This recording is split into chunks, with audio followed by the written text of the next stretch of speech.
أعوذ بالله من الشيطان الرجيم بسم الله الرحمن الرحيم. Tahu dunia hanya fasilitas saja untuk mengejar akhirat yang abadi, teman-teman.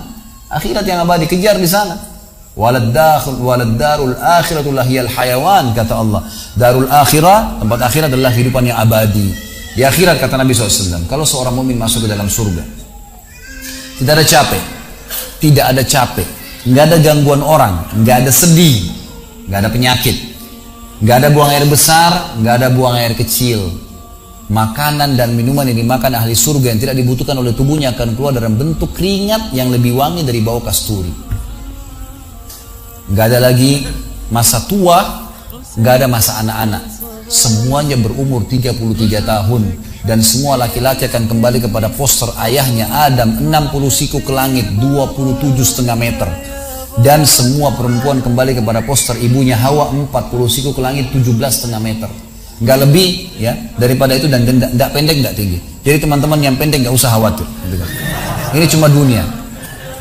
Sampai orang beriman pun tahu kalau ada orang lahir dalam kondisi fisiknya luar biasa, matanya buta, telinganya tuli, tangannya, kakinya semua putus, gitu kan?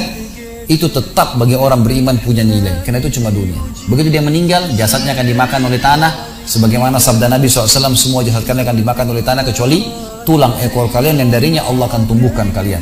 Di akhirat ditumbuhkan jasad yang baru. Itu yang akan hidup bersama kita di surga atau di neraka, gitu kan? Jadi ini cuma dunia sebentar. Untuk apa dikejar, teman-teman sekalian? Ingat, Nabi SAW pernah keluar dalam hadis Bukhari dari masjid beliau, kemudian beliau menggambar kotak. Lalu beliau mengatakan, inilah kotak kehidupan manusia. Seperti meja ini misalnya, inilah kotak kehidupan manusia. Lalu Nabi SAW menggaris dari luar kotak, di bawah kaki beliau, digaris, dilewatin kotak ini sampai melewati kotak tengah, di depan, panjang. Lalu kata Nabi SAW, ini angan-angan manusia. Ini angan-angannya. Angan-angannya melampaui kehidupannya. Lebih 500 tahun ke depan, padahal umurnya cuma 60-70. Lalu Nabi SAW menarik dengan tongkatnya dengan keras dari sisi kanan garis kotak, digaris dengan keras sampai terbongkar tanah itu, digaris dan memutus garis tengah itu. Lalu beliau mengatakan, dan ini kematian yang akan datang memutus angan-angannya. Di Jakarta kemarin, teman-teman sekalian, ini bukan nakut-nakutin, tapi di Jakarta kemarin begitu. Ada orang keluar dari mall, kisah nyata, bawa kresek banyak sekali, habis belanja buat keluarganya. Mobilnya Masya Allah mewah luar biasa, super lux, paling mahal. Parkir, begitu melihat tukang parkir, alhamdulillah, tukang parkirnya sangat senang nih, karena ini orang kaya, pasti kasih tip yang banyak gitu. Naik di mobilnya, di starter mobil, tidak pakai supir kebetulan, dia nyalain, mobil di depan ada, mobil di belakang ada, gitu. Jadi terhimpit. Tiba-tiba orang ini tuh starter mobilnya diinjak gas dengan sangat keras, mundur ke belakang, nabrak mobil di belakang, hancur total. Tukang parkirnya pun tadi jadi marah, Pak, apa nggak lihat, ngambil marah-marah. Tapi anehnya orang ini gasnya terus kencang, gitu ribut, gitu kan? Maka tukang parkir curiga, dibuka pintu, orang itu sudah meninggal dunia. Teman-teman sekalian, pernah nggak orang ini berpikir dia akan mati pada saat keluar dari mall? Kalau dia tahu, dia tidak bakal keluar ke mall tuh. Di depan mata saya pernah ada orang meninggal di rumah sakit ayah saya. Kebetulan di Makassar beliau punya rumah sakit, dan itu di pinggir jalan raya. Sore hari, subhanallah, ada anak muda. Saya pas lagi di teras lantai 2 rumah ayah saya, itu kelihatan jalan raya. Jadi kelihatan orang kejadian ini. Ada anak muda lagi pakai motor, waktu itu motor baru, dia jalan. Jadi jalurnya 2 jalur gitu kan. Rupanya motor ini motor itu dari arah sana.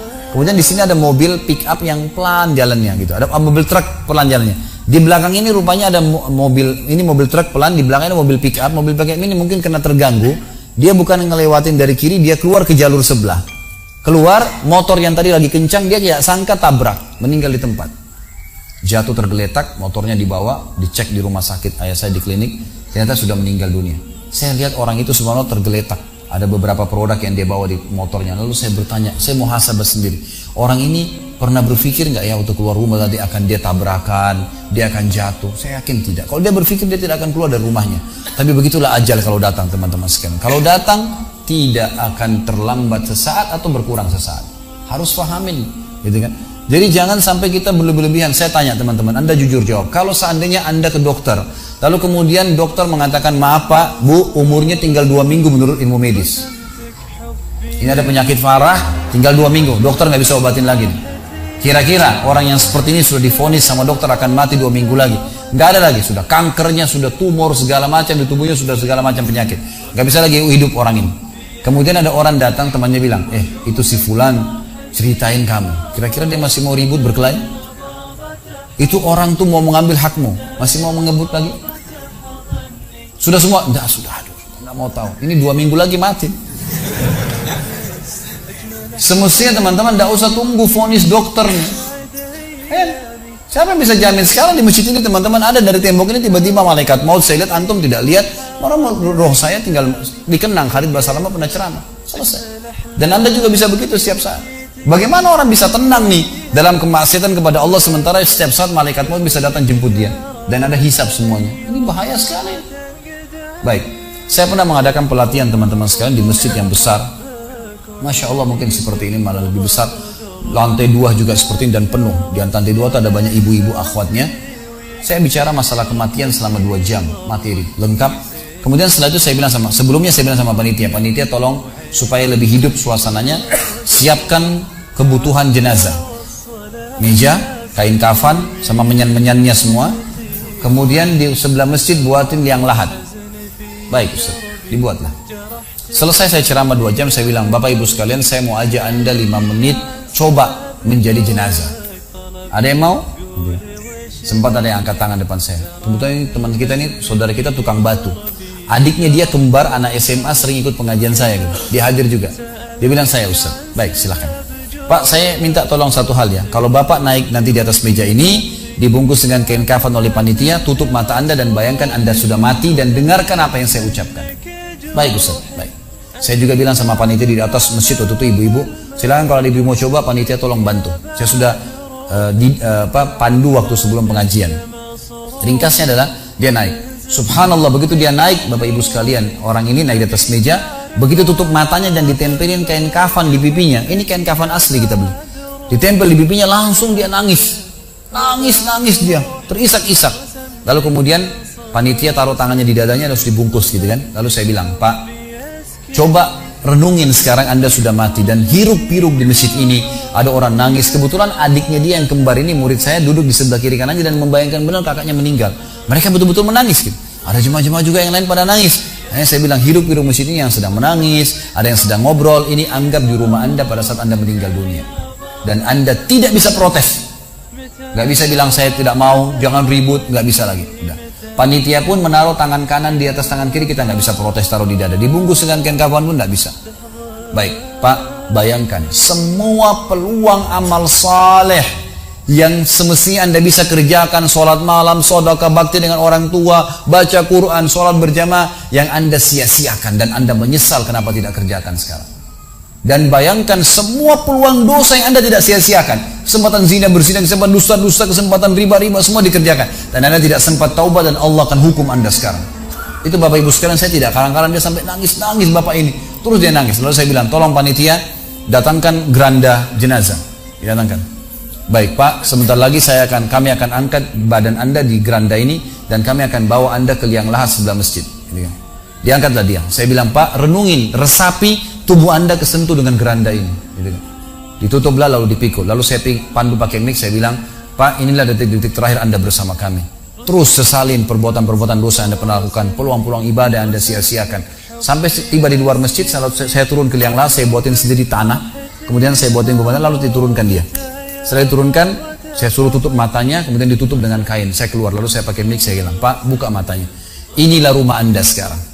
Walaupun rumah anda 1000 kali 1000 meter di dunia, kembali ke 1 kali 2 meter. Ini tempat anda sekarang. Dan sebentar lagi malaikat akan datang menanyakan kepada anda pertanyaan-pertanyaan yang anda sudah tahu. Selesai. Berapa mungkin sekitar hitungan detik. Ini semua proses kurang dari 5 menit teman-teman sekalian. Lalu saya bilang, buka. Dibuka kain tersebut. Lalu saya bilang, teman panitia bantu Bapak ini keluar. Keluar dia. Waktu dia keluar dari kuburan liang lahat itu teman-teman, sempoyongan. Kayak orang yang sudah pusing itu keluar. Kemudian saya bawa ke masjid, saya pegang tangannya masuk ke masjid, duduk, lalu saya kasih mic, Pak, tolong ceritakan pengalamannya kepada jemaah jadi jenazah 5 menit. Itu dia pegang mic, gemetaran, Ustaz, saya tobat, saya durhaka sama orang tua, saya nggak sholat, saya begini. Ini dia lupainnya dari ribuan jemaah depannya nih, dia nangis-nangis, sebutin semua kesalahannya, semua pada banyak ikut nangis, dia kayak orang ketakutan betul, gitu kan? Baik, selesai. Saya panggil siapa lagi yang mau coba? 2, 3, 4 orang. Rata-rata semua begitu keadaannya. Gitu kan? Alhamdulillah mereka sadar seketika pada saat itu. Lalu kemudian saya bilang, penutupan, ada bahkan ibu-ibu yang coba di atas pingsan, ibu itu. Kita bukan nakut-nakutin, tapi memang saya praktekin. Lalu saya bilang begini, Bapak Ibu sekalian, sebagai penutup acara saya bilang pada saat itu, bahwasanya ini hanya praktek jadi jenazah. Tapi ini ya akan datang satu waktu Anda dibungkus kain kafan tidak bisa kembali lagi. Sekarang masih bisa kembali beramal soleh. Dan ini pernah diperingatkan oleh Hasan Basri rahimahullah. Beliau pernah ngantar jenazah diikuti oleh seseorang. Lalu Hasan Basri tanya, wahai fulan, kalau seandainya jenazah ini tiba-tiba hidup sekarang, apa yang dia kerjakan? Kata orang ini, tentu dia akan sholat, dia akan puasa, dia akan ngaji, dia akan kerjakan ibadah-ibadah. Kata Hasan Basri, kenapa? Dia bilang karena dia sudah mati, dia tahu nilainya ibadah itu. Kata Hasan Basri, yang kau ucapkan benar, tapi di depan matamu ini tidak bisa hidup lagi. Kamu sekarang masih hidup, kerjakan seperti dia kalau dia hidup. Jangan tunggu itu, gitu kan? Ingat teman-teman, pujian teman, ancaman teman, atau orang sekitar kita, hanya sepanjang lidahnya. Kamu hebat ya, kamu kaya ya, kamu gagah ya, kamu cantik ya, sepanjang lidahnya demi Allah. Mau apa itu? Apa yang mau direbut? Orang-orang setengah mati sholat malam sejam 2 jam, besok ceritain ke orang hanya butuh pujian sepanjang lidah dia. Untuk apa? Teman-teman yang suka riak nih, saya ajarin caranya gampang. Ada caranya gampang. Kalau Anda besok pagi mau cerita kepada teman-teman Anda di kantor atau tempat, saya tadi malam sholat malam, gak usah tunggu besok pagi setengah mati, ngantuk-ngantuk nanti malam bangun. Jam 2 malam sebentar datangin rumah teman yang jadi target, ketok pintunya, nih saya mau sholat, lihat ya. Selesai, gitu kan. Untuk apa nunggu besok setengah mati, gitu kan. Gak ada gunanya riak, pujian orang sepanjang lidahnya, jangan, gitu kan. Gak ada gunanya. Jadi teman-teman sekalian, sadarilah mati akan datang, dan jadilah seperti Bilal radhiyallahu anhu, sahabat Nabi yang mulia. Waktu ditanya, ma ra'yuka bil maut, apa pendapat Anda dengan kematian? Kata beliau, marhaban bil maut, selamat datang kematian. Apa yang saya mau takutin? Apa yang dia mau takutin kalau selama hidupnya dari bangun tidur sampai tidur semua ketaatan? Pastilah terbalik, orang rindu, gitu kan? Orang mukmin itu rindu. Waktu terjadi perang Yarmuk tahun 14 Hijriah, waktu itu dipimpin oleh Khalid bin Walid, dengan di situ di dalam pasukan ada Sa'id bin Zaid. Sa'id bin Zaid salah satu dijamin masuk surga. Teman-teman bisa nonton serialnya di website di www.khalidbasalama.com, ada serial sahabat. Saya ceritakan di situ ceritanya. Jadi kata Sa'id bin Zaid, waktu kami berhadapan dengan pasukan Bizantium, Romawi, Nasrani ini, mereka jumlahnya 120.000 orang, dipimpin oleh pendeta-pendeta dengan salib-salib yang besar dari emas. Lalu mereka memukul pedang-pedang mereka di perisai mereka sambil melantunkan yel-yel mereka, sehingga membuat kami pun sempat nyali kami ciut, itu kata Sa'id bin Zaid. Lalu subhanallah, datanglah Abu Ubaidah bin Jarrah, pimpinan perang yang lain, mengatakan, ya muslimin, beginilah, begitulah, semangatlah, pahala jihad disampaikan. Lalu tiba-tiba ada satu orang yang membakar semangat kami. Satu orang, dia datang mengatakan, wahai Abu Ubaidah, pimpinannya, wahai Abu Ubaidah, saya sekarang sudah tidak sabar, mau mati syahid, saya mau masuk sekarang ke sana. Gitu kan? Ada pesanmu untuk Rasulullah SAW? Ada pesan tidak untuk Nabi? Saya sudah tahu saya akan mati nih. Kata Abu Ubaidah, sampaikan salam kami dan kami memperjuangkan agamanya. Orang itu pun masuk ke pasar, ke musuh sendirian, menembus musuh tersebut sampai mati syahid. Kata Sa'id bin Zaid, suatu saya lihat semangatnya orang tersebut dan tahu yakin dengan janji Allah benar, maka saya loncat dari kuda saya, lalu saya tunduk, kemudian saya membaca Allahu Akbar, lalu saya menyerang musuh. Semenjak itu rasa takut saya hilang, dan akhirnya kami memenangkan peperangan. Jadi memang teman-teman sekalian, mati itu akan dilaluin, dan memang mati sebuah pintu, kita harus laluin. Tanpa mati tidak bisa. Tapi orang beriman tahu mati itu justru kebahagiaan buat dia, karena semua yang bertahun-tahun dia kerjakan dia akan panen di sana. Semua kehidupan abadi ada di sana, maka dia rindu dengan mati. Tidak perlu takut, gitu kan? Toh akan datang. Jadi harusnya difahami masalah-masalah seperti ini.